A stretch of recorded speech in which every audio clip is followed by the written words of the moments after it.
Bonjour tout le monde, hello everyone and welcome back to our channel.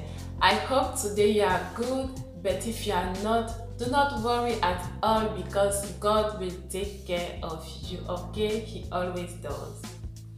Aujourd'hui, je viens vous parler de 7 astuces qui vont vous empêcher ou alors qui vont vous éviter de prendre des kilos en plus pendant ce confinement.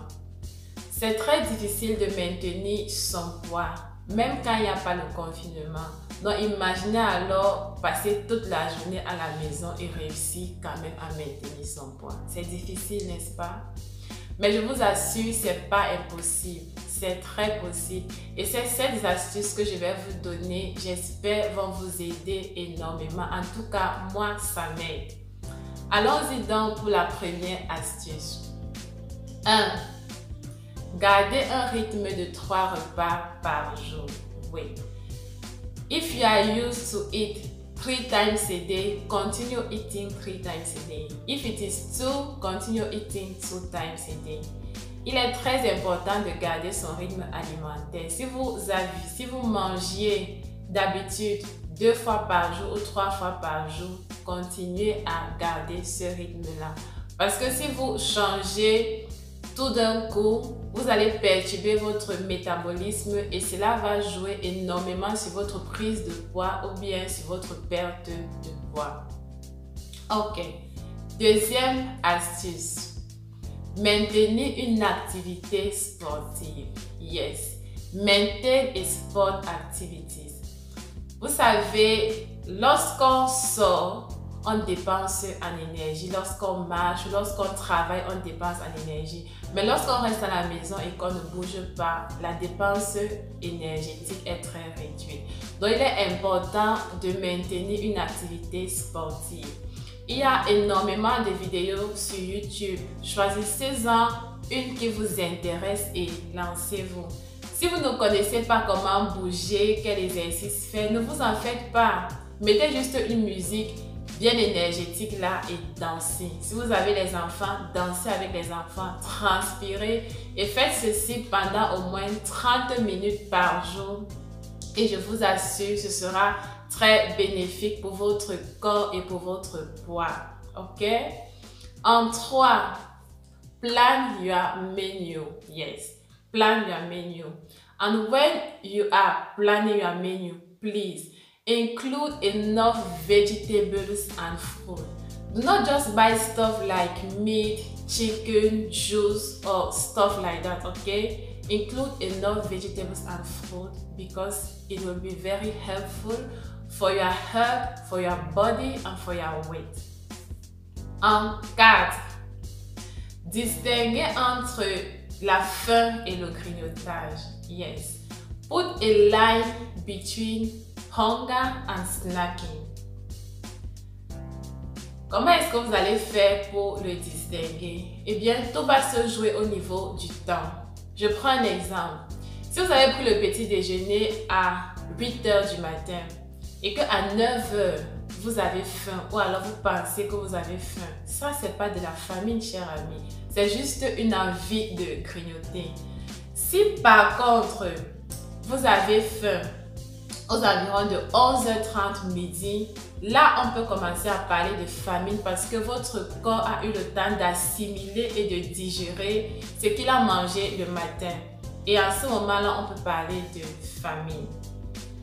Maintenant, si vous ne pouvez pas vous passer des grignotages entre les repas, moi je vous conseille à la place de grignoter, je sais pas, une caramel, un chocolat, un gâteau ou bien un biscuit, je vous conseille de prendre un fruit à la place. Vous pouvez prendre une orange ou bien une mandarine, le fruit que vous préférez. Mais moi, je vous conseillerais de prendre soit une carotte, soit une pomme parce que ça agit un peu comme un coupe-faim. Ok? Nous sommes à quel niveau là? En 4. Non. En 5. S'octroyer des petits plaisirs. Oui. Lorsqu'on reste à la maison, on est stressé. Et certaines personnes, lorsqu'elles sont stressées, la réponse se trouve dans la nourriture. Faites-vous plaisir. Si vous aimez jouer, eh bien jouez. Si vous aimez regarder la télé quelque temps. Si vous aimez manger, faites-vous également plaisir, mais de la bonne façon. Je prends un exemple.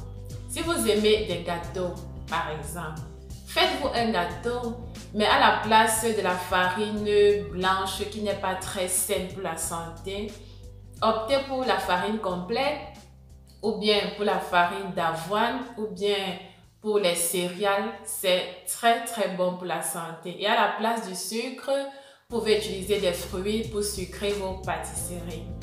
Dans les prochaines vidéos, je ferai une sur comment limiter sa consommation en sucre. Ça, je vous le promets, très bientôt, je le ferai. Allons donc au point 6. Boire assez d'eau. Nous l'avons dit dans la dernière vidéo, l'eau c'est la vie. L'eau vous aidera énormément. Ça aidera votre corps à digérer, ça éliminera les toxines de votre corps, ça aidera même votre peau, ça rafraîchira votre peau. Vous auriez l'air plus lumineux ou bien plus lumineuse. L'eau est très importante. En 7 et dernière astuce, prendre les tisanes entre les repas ou alors après chaque repas. Comme tisane, je peux vous conseiller les tisanes à base de ginger, à base de fruits secs, à base de thé vert ou bien à base de citron. Ces fruits-là sont très bons pour notre santé et brûlent un peu de graisse au passage. Voilà donc les quelques astuces que j'avais pour vous aujourd'hui.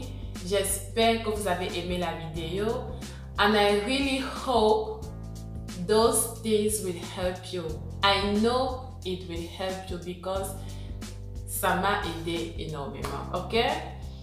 Donc, je vous remercie et je vous souhaite beaucoup de courage dans votre maintien de poids. Je vous dis à bientôt pour notre prochaine vidéo et que Dieu vous bénisse. Bye.